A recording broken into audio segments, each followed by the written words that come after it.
Harka nagaa akkam jirtan? Kun torbaanitti al tokko Rift Valley Entertainmentiin qophaa'ee kan isiniif dhiyaatu qophii kenna idilee jechaa fi jechamoota Oromoo Arsiiti.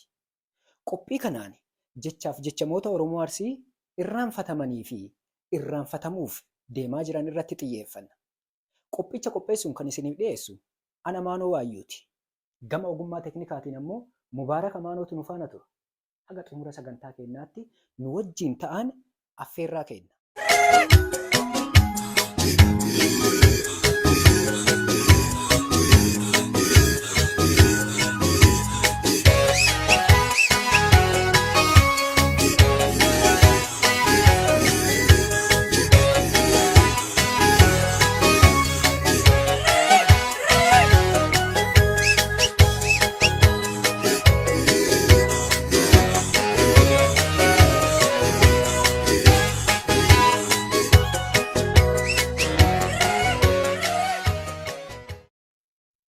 Jechaa fi jechamoota Oromoo Arsii. Hadha jechoota arfan kanneen waliin ilaalla. Bakka hin qabu yoo jedhan Arsii biratti kabajaa hin qabu.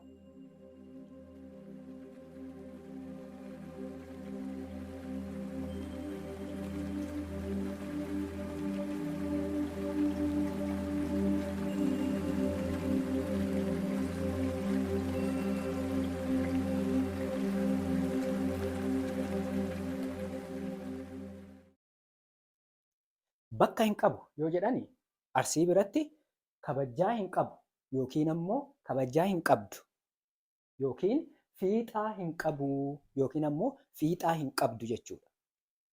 Bakkaa fi fiixaa agarsiisuudhaaf itti fayyadamna jechuudha. Kabajaa fi fiixaa agarsiisuudhaaf itti fayyadamna bakka hin qabu yoo jedhan Arsii biratti kabaja hin qabu yookiin ammoo fiixaa hin qabu, dhala hin qabu, sanyii hin qabu jechuudha. Arsii biratti baradaa qoca. Baradaa qoca. Baradaa qocaa yoo jedhani hin sansaaranaa.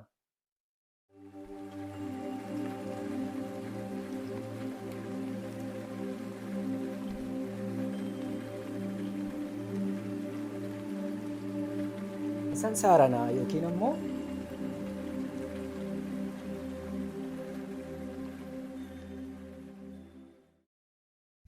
hin sansaaranaa yookiin hin raankaa jechuudha.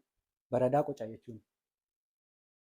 Raankee baradaa qoccu jedhan yeroo nama arrabsan fakkeenyaaf raankee baradaa qoccu jedhanii nama arrabsu jechuudha. Kanaaf hin raankaa yookiin hin raankiti yookiin ammoo hin sansaaranaa yookiin hin sansaarantii jechuudha. Baradaa qoca yookiin baradaa qocci jechuun akka Arsiitti. Arsii biratti baya bade jechuun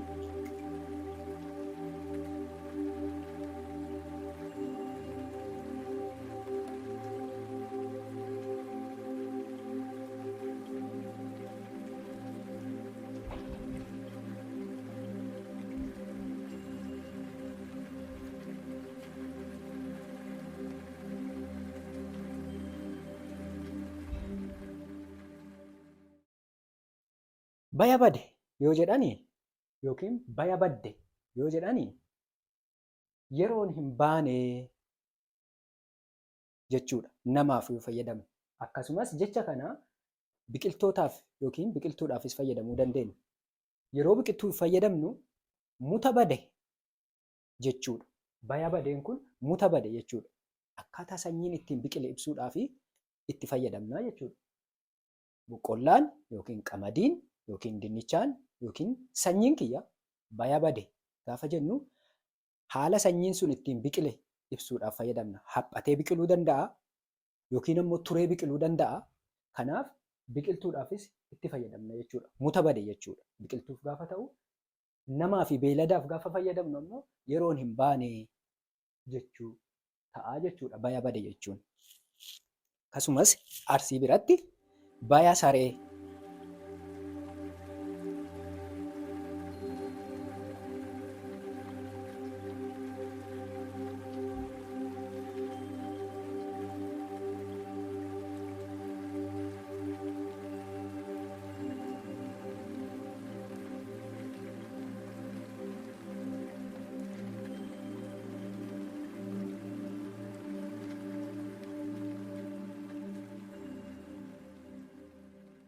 Arsii biratti baya saree yoo jedhani subii jechuudha.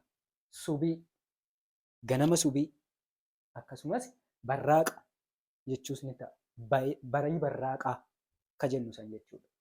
Akkasumas ciwciwii siin jedhama. Ciwciwii jechuun waca simbiraa jechuudha. Kanaaf baya saree bahe yoo jedhanii ganama subii bahe yookiin ammoo ciwciwii bahe yookiin barii barraaqaa bahee yookiin bayii barraaqaa baatee jechuudha. Egaa hadhaa fi jechoonni isiniif qindeessine kana fakkaatu.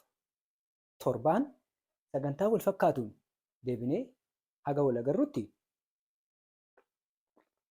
nagaaf jaalalaan nu tura. Sagantaan kun yoo isin barsiisaara ta'e sheer walii godhuudhaan wal biraan gayaa. Akkasumas jechoonni kun akka naannoo keessanitti hiika biraa qabu yoo ta'e jechoota yookiin hiika jechoota kanaa akka naannoo keessanitti maal akka ta'an koomentii keenya jalatti nuuf barreessaa. Barachuu barbaanna waan ta'eef. Haala kanaan walirraa barataa, wal barsiisaa akkasumas jechoota irraanfatamaa jiran wal yaadachiisaa dhalootaaf dabarsina. Ana Maanoo Waayyuuti. Ulfaadhaa.